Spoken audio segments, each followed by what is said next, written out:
Autre chose que l'on ne voit pas, c'est le fait que les choses ne durent pas. Donc pour ça, on va faire une petite expérience, si ça veut bien se lancer.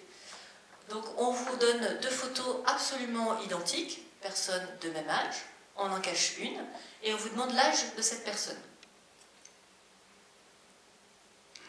Et on vous demande de continuer à regarder et de vous poser sans cesse la question, quel âge a cette personne ?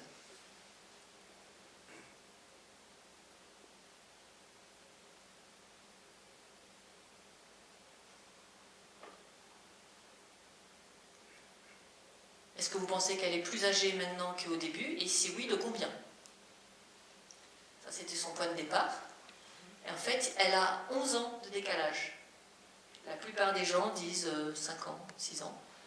On ne voit pas le décalage entre la jeune personne et la personne ancienne. On a tendance à sous-estimer à chaque fois le changement.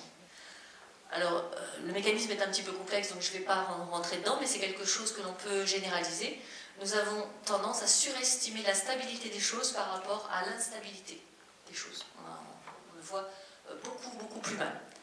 Et alors, une instabilité qui nous fait bugger, c'est prédire notre propre mort. Donc, ils ont fait des expériences dans lesquelles les personnes allaient faire une sorte de prédiction non consciente de la mort. Donc, pour ça, ce qu'ils ont fait, c'est prendre un visage, proposer une photo, et l'associer à des mots de la mort. De façon à ce que, inconsciemment, on se dise, cette personne va mourir. Et ensuite, on proposait un autre visage. Et on l'associait toujours au même mot de la mort. Et là, dans le cerveau, ça génère le marquage qui est là, qui est une surprise. Parce que, normalement, les gens s'attendaient à ce que la mort soit associée à une seule personne, pas au nouveau visage. Donc ils étaient très surpris qu'il y ait la même prédiction faite sur cette personne. Sauf que, quand le deuxième visage est son propre visage, on n'a pas la marque de surprise. C'est-à-dire qu'on ne se dit pas « Oh tiens, cette personne aussi va mourir ». Non, on se dit rien du tout. On ne fait pas la prédiction que nous allons peut-être mourir.